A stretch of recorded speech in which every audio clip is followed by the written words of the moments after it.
Please. You operate the community center, and it's operated in the red since it's been built. Mr. Zick, this is not for you to get up here and do what you normally do at visitors' presentations. Are you going to speak about garbage? I absolutely am. All right. Would you please start? And I also think that the people that you have a restraining order probably would like to have come here and speak too. An individual right and liberty secured the citizens' freedom of choice to contract whomever they choose.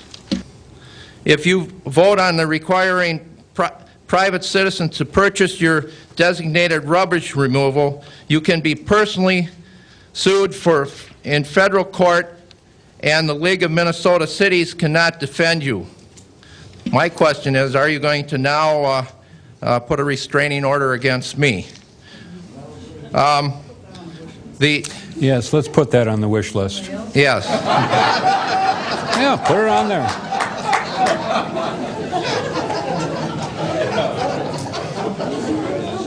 George Rossbach.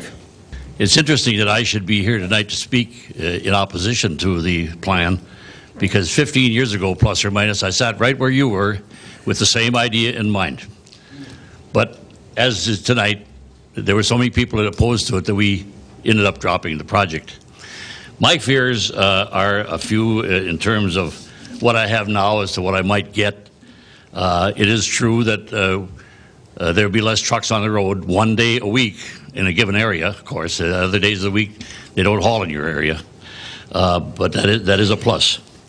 I saved considerable money a few years ago when I switched from a national hauler to a local hauler, and my bill, which I receive every 2 months, 1/3 is taxes. 1/3 of my total bill is taxes, and I suspect that if the city gets involved, they're going to have to take care of monitor it. They're going to take all the complaints and so forth. It's going to cost money, so I see some additional taxes, or I fear some additional taxes.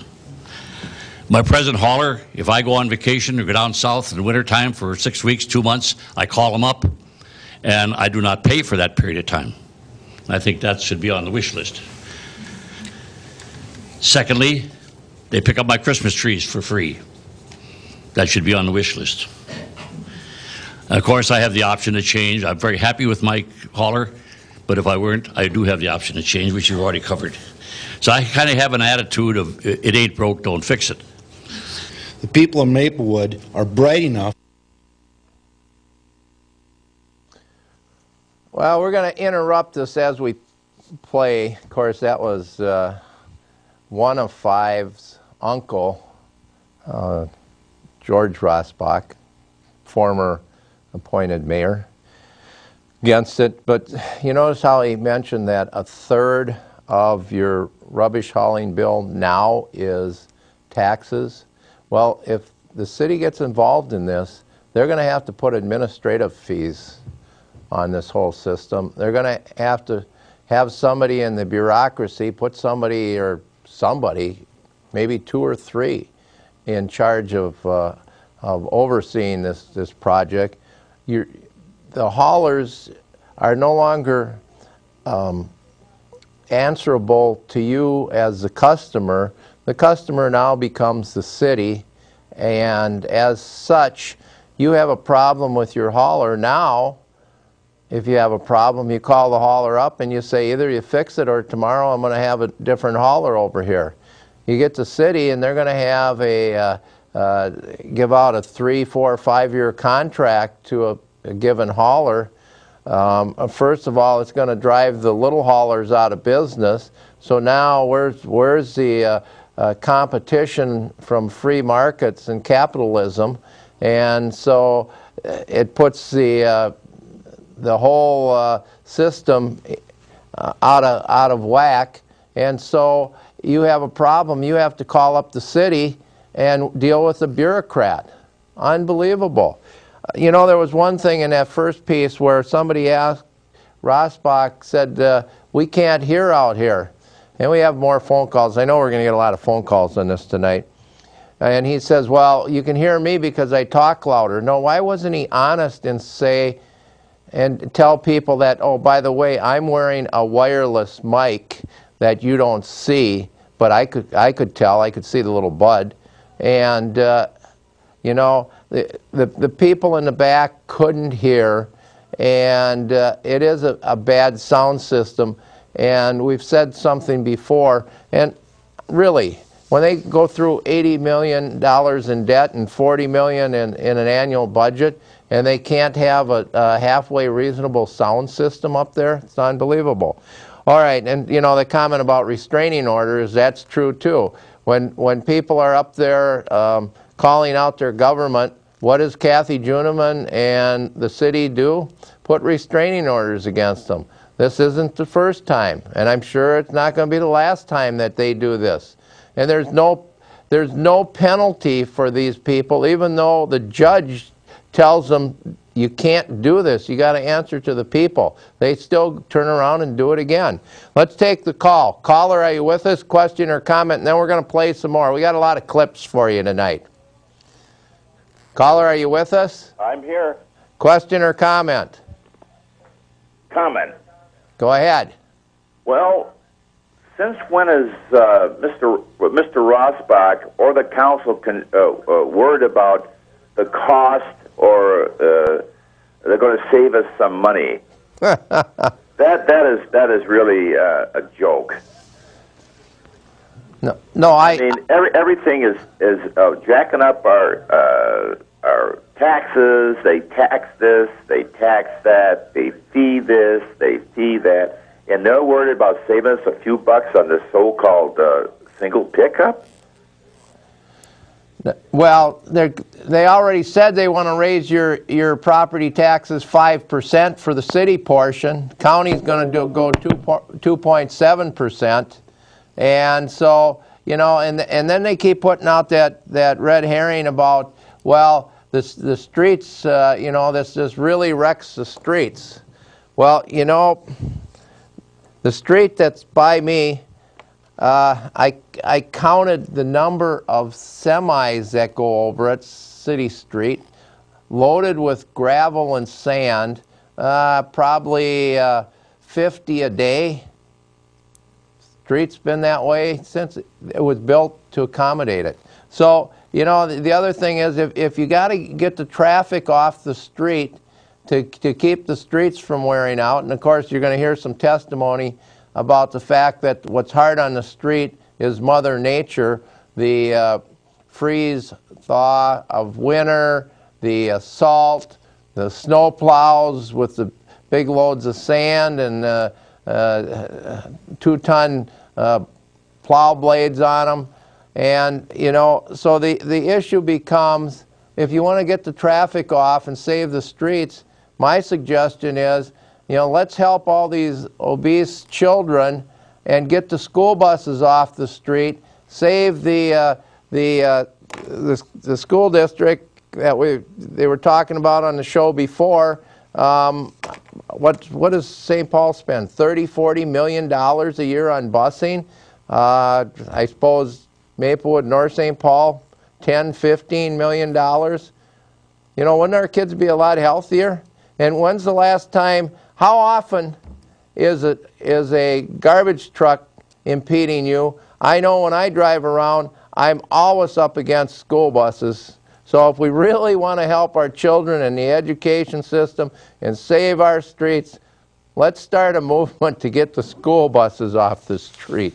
There you go. All right, let's play some more. I see them on the phone back there, and I'm sure we're getting lots of calls. Let's play a couple more clips, and then we'll take calls again.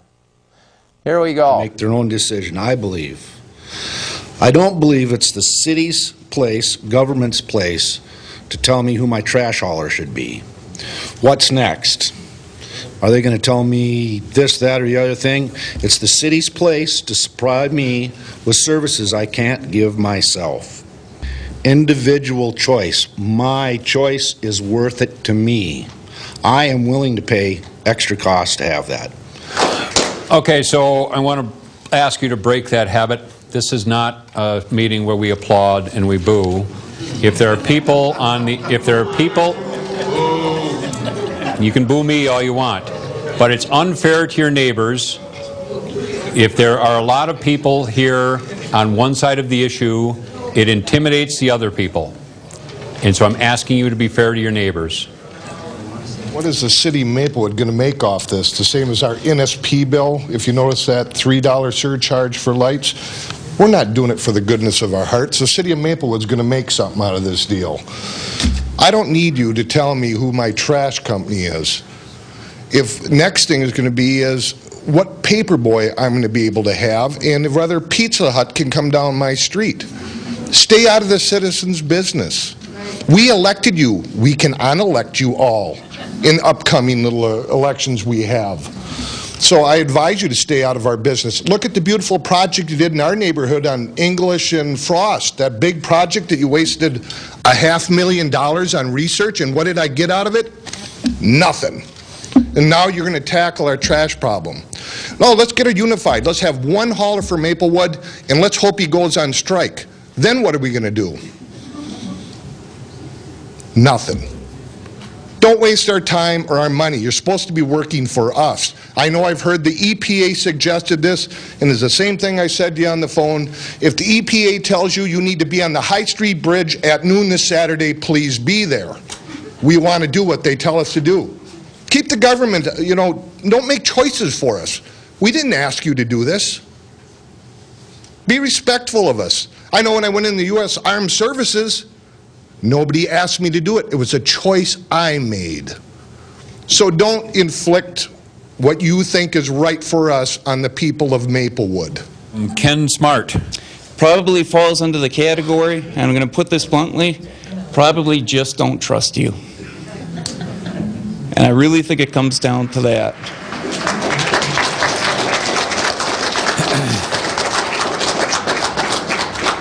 I'm going to expound upon that a little bit, just so you know what I mean.